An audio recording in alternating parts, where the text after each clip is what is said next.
Morning.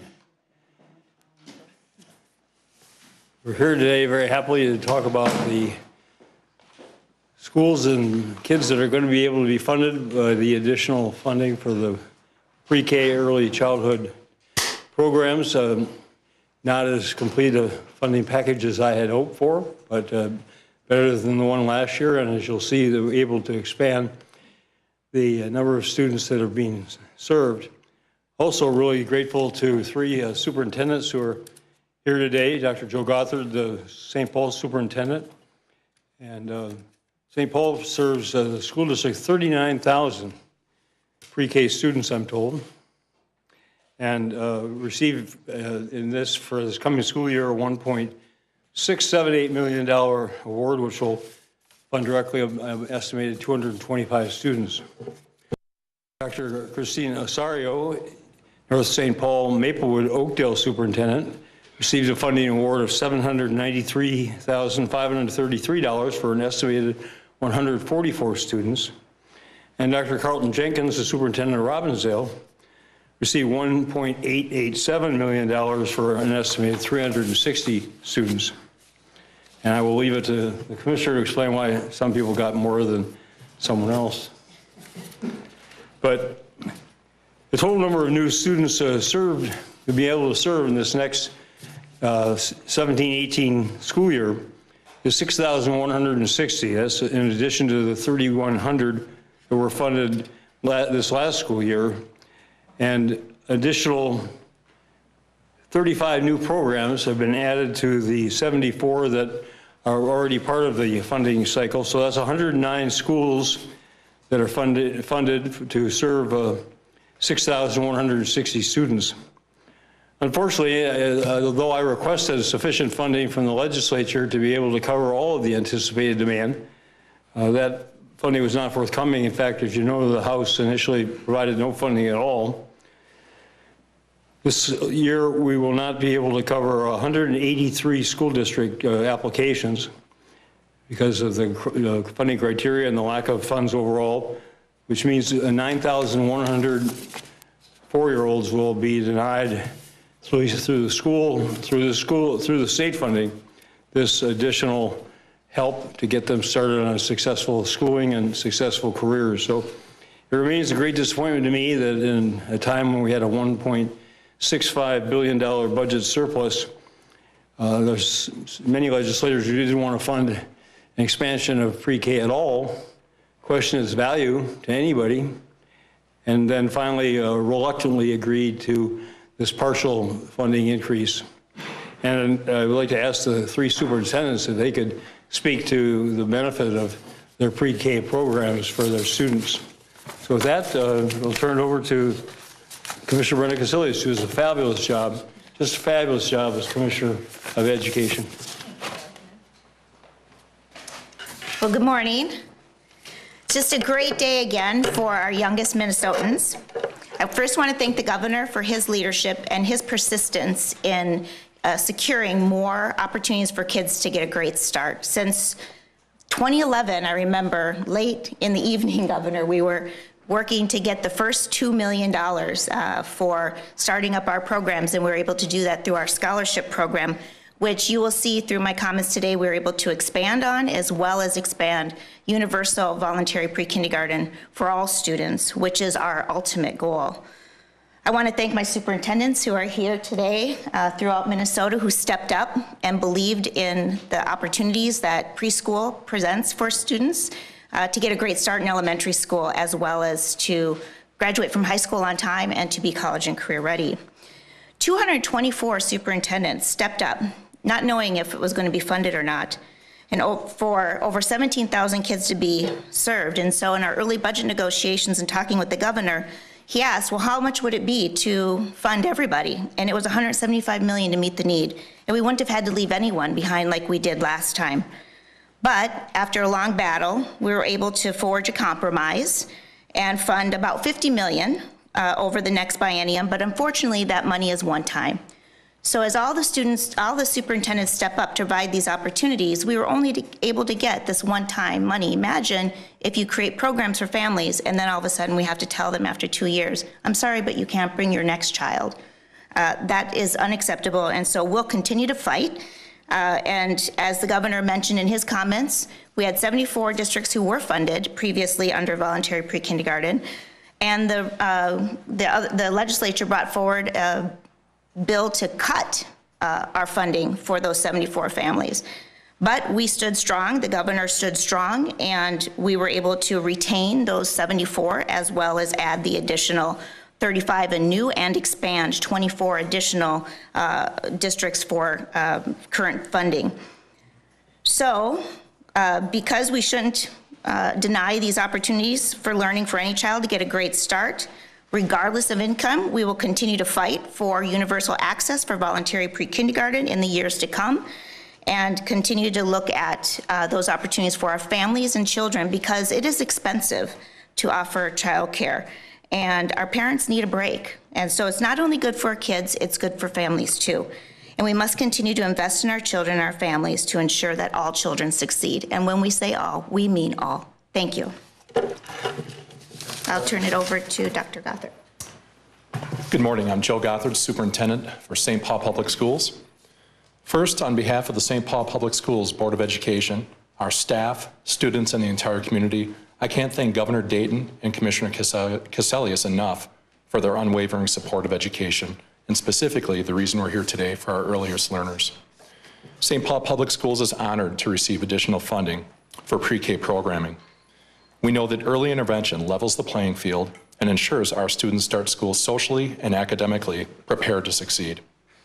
We have a long history of investing in early learning, and we are pleased to expand our offerings. In honoring the voice of our parents and the community, we are poised to move forward with our full-day pre-kindergarten spots and offer more in terms of choices for our families. Full-day programming has shown stronger attendance, which has resulted in stronger achievement results in literacy and math. In addition, our full-day students tend to stay in our school district longer. Further investments will include expanding our social, emotional, and mental health supports, our parent education and engagement, and opportunities for instructional coaching for our teaching staff. We also plan to expand our partnerships with community-based childcare and organizations. Simply stated, the state of Minnesota continues to promote and support public education by advocating for our youngest learners, and we thank you. Good morning. My name is Christine Osorio, and I'm the superintendent for District 622, North St. Paul, Maplewood, Oakdale. And on behalf of my school board and my entire school community, I'm also entirely grateful to Governor Dayton and Commissioner Casselius for their leadership in helping to make sure that pre-K funding moves forward for the state of Minnesota. We are absolutely thrilled to have an opportunity to expand our services to our youngest learners. Something I think the community really needs to understand, that this pre-K opportunity that our students are getting is highly rigorous and highly research-based. Our students, when they enter our pre-K programs connected to our school systems, are exposed to extremely rigorous opportunities that develop their social emotional learning, their early literacy skills, their fine motor, their gross motor skills, and intensive work with language development, not only for those who are learning English as a second language, but students who need to develop their language skills for a variety of different reasons. Pre-literacy and pre-math skills are all carefully planned and incorporated into the curriculum. These are highly rigorous programs, and we love our students and our families, and we absolutely are thrilled to give our students that leg up to kindergarten. We also know that the transition into kindergarten is truly important, and the focus on helping students make that smooth transition so that when they start their first days in a kindergarten classroom, time is not wasted getting acclimated to a new school system. When students have been in a pre-K program, they've already learned a lot of rituals and routines and a lot of habits that young learners have to learn in order to get started in their programming.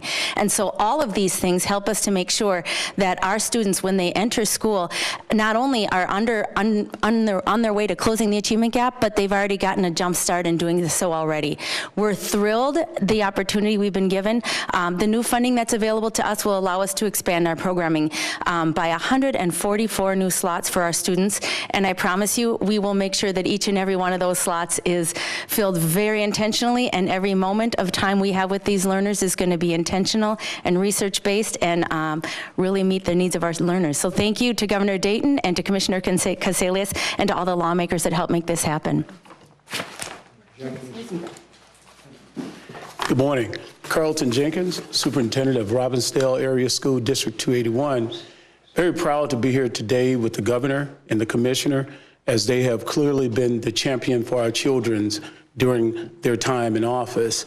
I would like to say that first of all, the $50 million that was awarded, we are very appreciative of the $50 million, but we too agree with the governor that there should be more investment in our early childhood programs. Michael Holzman, a researcher, wrote the book, Dropout Nation. I encourage everyone to read that. In order to disrupt this dropout factory we have going on, we have to invest early. It's clear. To receive these dollars to support the work that we're doing in Robbinsdale Area School, and we've been at the forefront, 43 years in the making. When it initially started in 1972, 1974, Robbinsdale was there to do the early childhood and family engagement program. We engage our students from birth, prenatal. We're there at the hospitals. We engage multi-generational. We mean the parents, the students, the grandparents. This type of a grant will only support the work that we're trying to do to expand in our community to offer early learning for everyone. We want to partner with our private partners.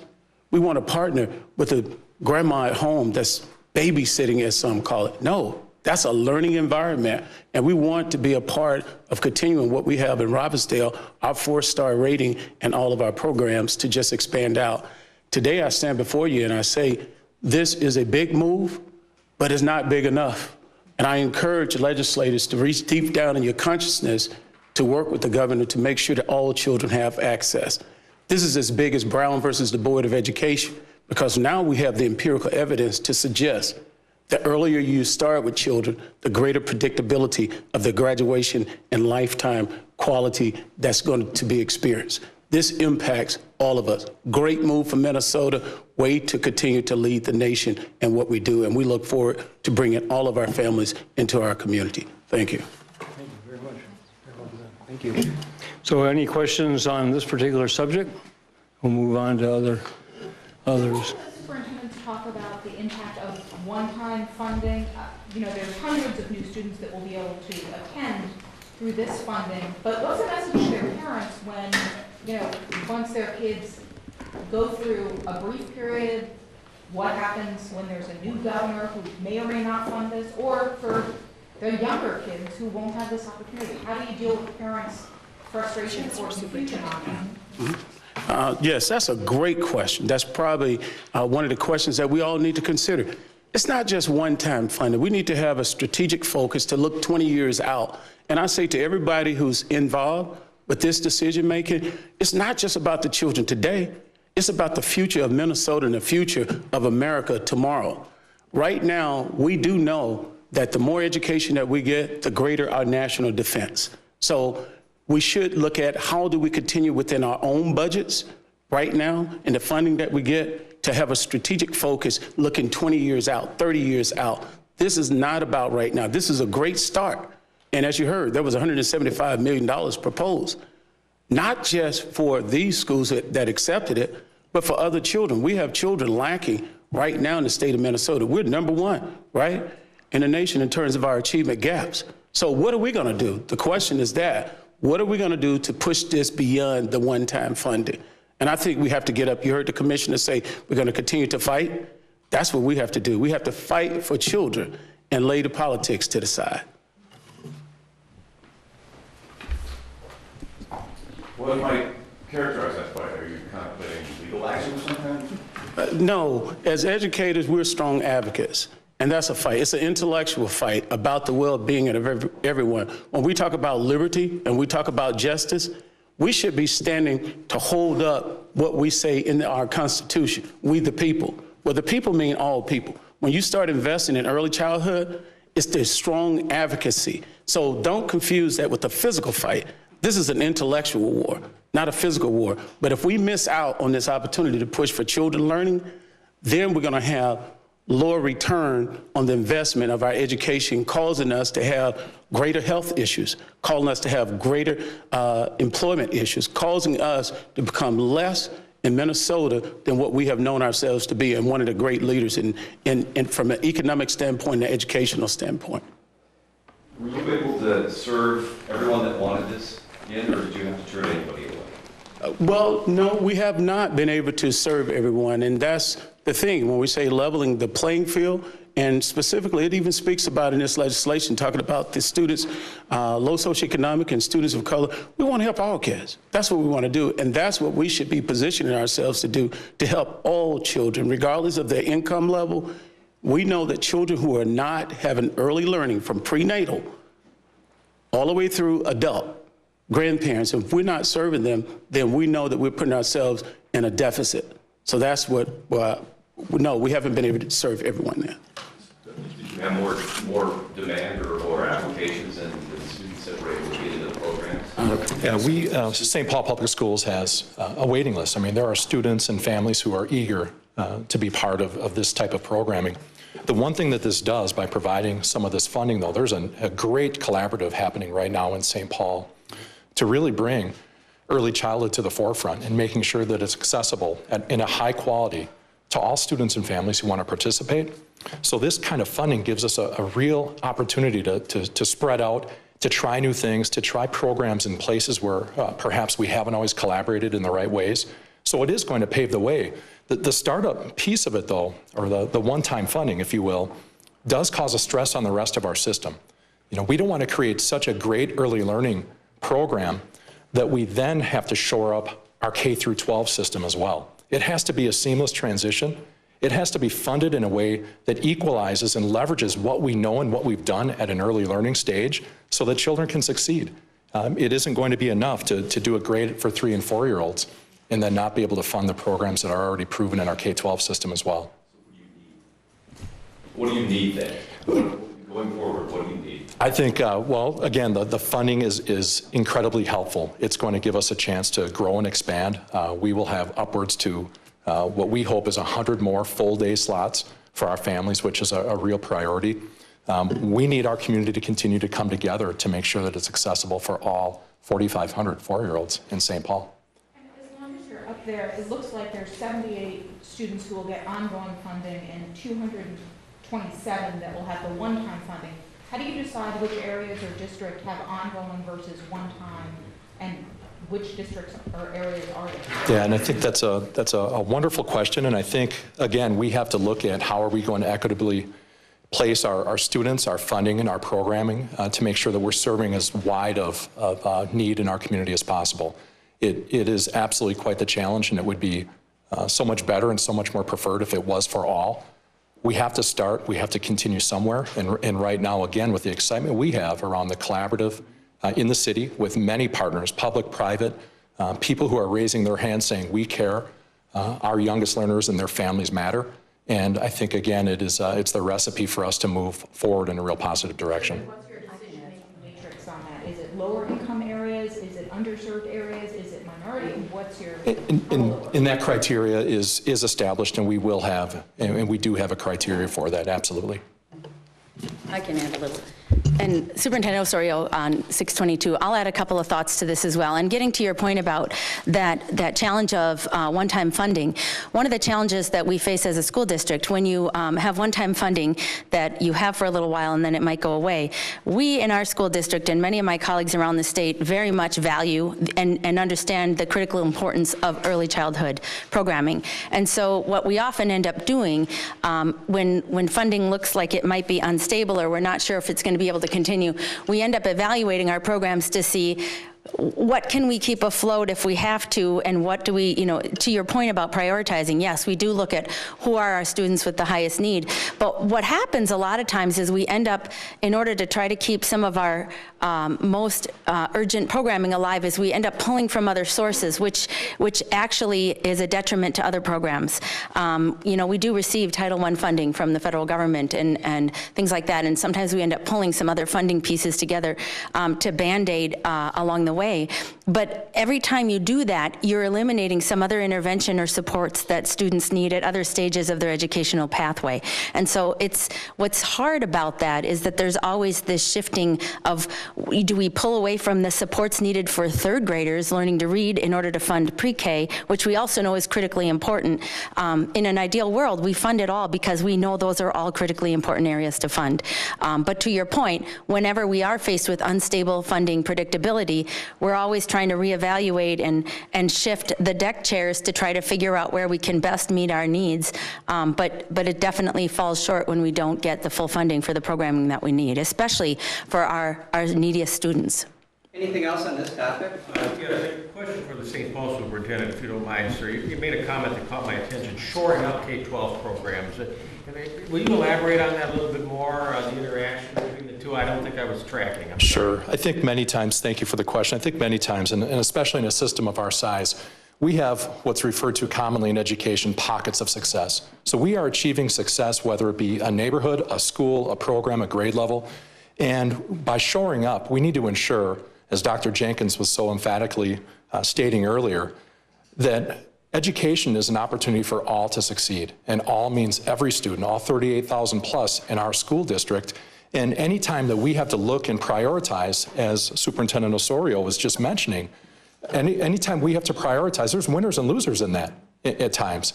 And as an educational leader, as a community, as a state, as leaders in education, that's not a feeling that we want to experience. We truly want to ensure that all of our students can succeed in our system, a system we create and lead and govern. But shoring up, you're talking about the shifting of funds around that might hurt other programs. Correct, yes. I had a question for the governor as well, if you don't mind, sir. Next session is not a budget session, maybe. But I'm curious, do you see a way, and will you perhaps then propose that there be additional funding for these pre-K programs in Minnesota as the next year? Well, it depends on the budget forecast. Everything will revolve around those forecasts the end of November and then the updated one the end of February, just as the legislature begins. It'll certainly be a very high priority for me. Great, we'll move on to other topics then. I'll see you in the back. You want to look back in there? Yeah, I'll see you back in just a minute. It's time. Yeah, in there.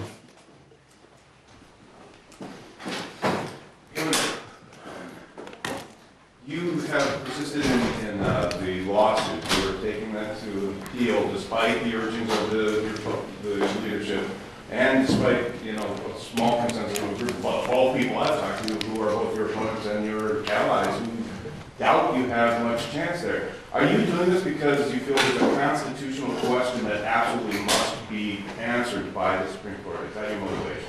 Well, it should be answered, yes. And the attorneys for both parties, in other words, the representation for the legislators, as well as for myself, agreed in advance and filed a written agreement with the court before his decision that this should go to the Supreme Court for a final resolution. You treated that as sort of almost a routine part of the case. I don't know that. Well, I mean, major constitutional questions should be decided by the Supreme Court. This has, is an interpretation of a reading of the Constitution, in which I still am very confident that I'm right. And we'll see what the Supreme Court says, but if you read the brief that my attorneys filed with the Supreme Court, I mean, they question and rebut some of the reasons that the district court judge, with all due respect, applied to the case. Do you regret making that veto, given that it was completely unsuccessful and having Republicans return to the bargaining table? All I can do is do my best. It's the fiscal stability of state government, which will be the loser, and if they don't come back, or if they don't in the next legislative session correct the change they made. But I more than even the court case, I wanted to draw public attention to the 5 issues I raised, the 3 tax related and the other 2 just to make people aware of just how reckless those decisions were by the Republican legislative majority, and try to begin to build public pressure as necessary to get them to reverse those decisions. And do you feel you've been successful in drawing attention? Because most of the stories have actually been about the court case. They have. About the 5 reasons. Yes, and that is disappointing to me, but that's the nature of That's the nature of it.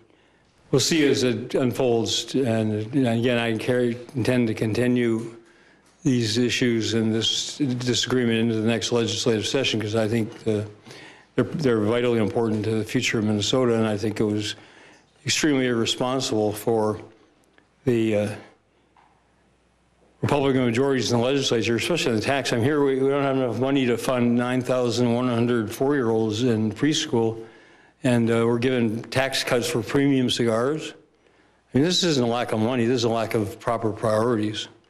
And it's really a shame that those students will be denied a better start in life because of misguided legislative priorities. Anything else? Governor, I know that you issued a statement after the very tragic explosion there at Minnehaha Academy, but I don't know if we had a chance to chat with you.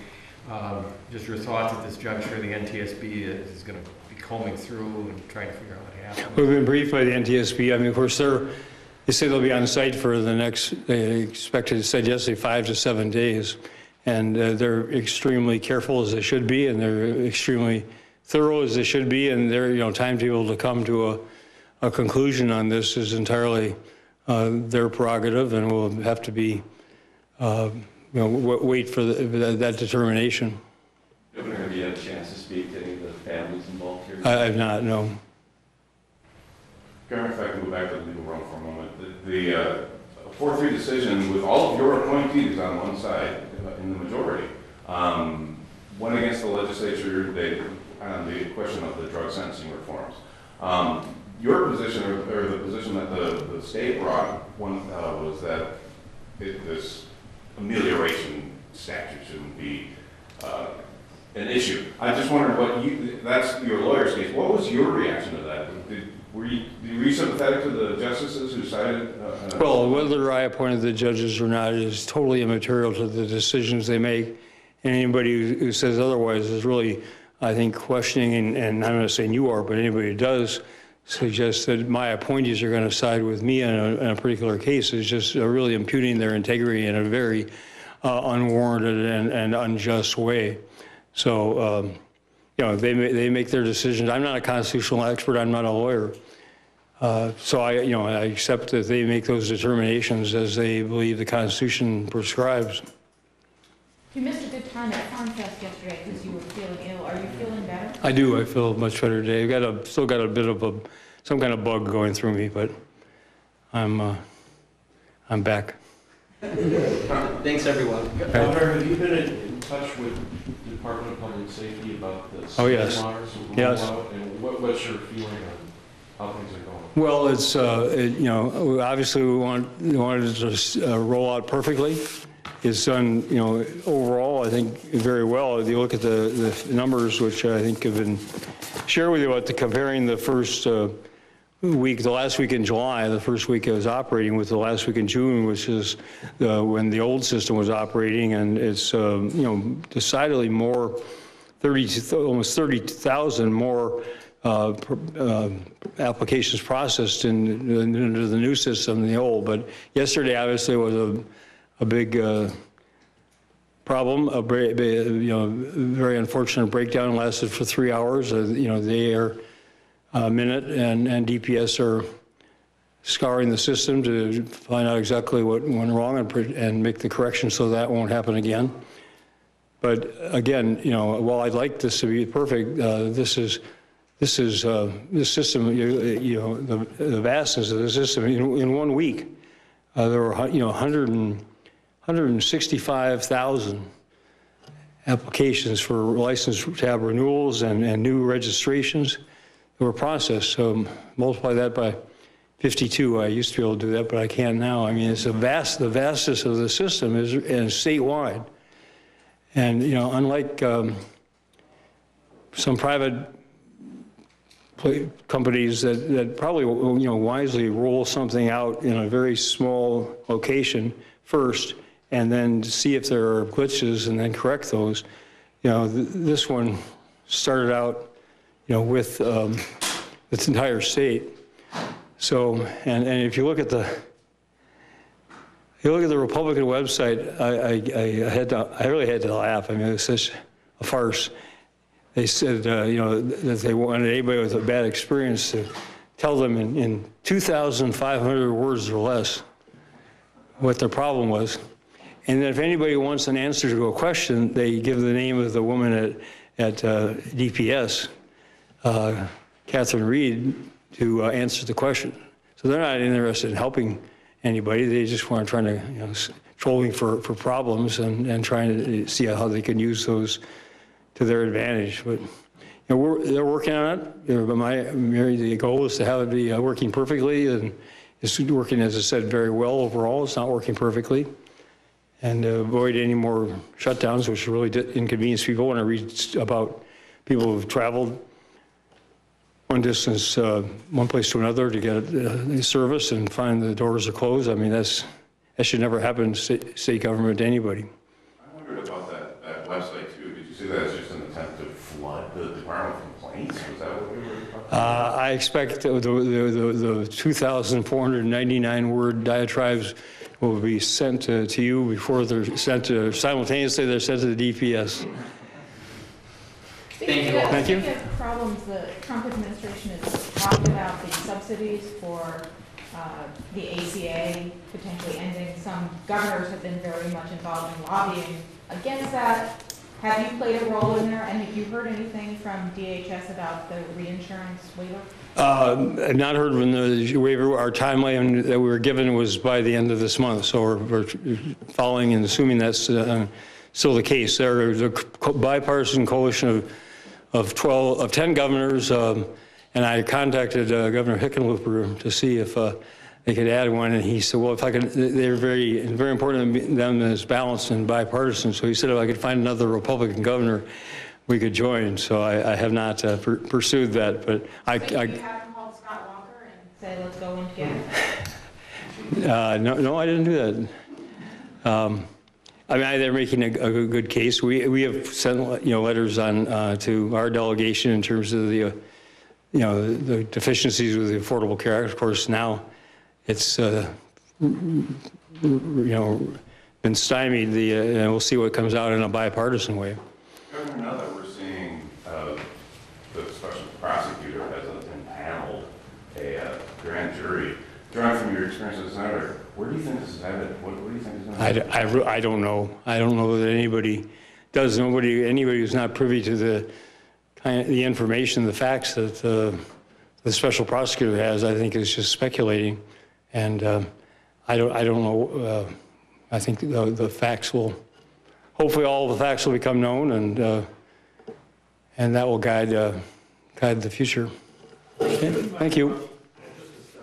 Second about the biodiesel standard. I know you didn't have a chance to yesterday at Farm Fest, although your commissioners did.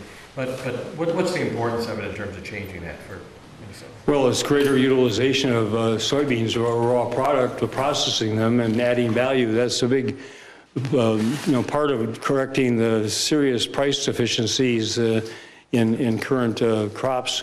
Is adding value. This will add an estimated 74 cents per gallon per bushel of soybeans in the areas that can feed into these facilities. So it's it's about adding value. Thank you.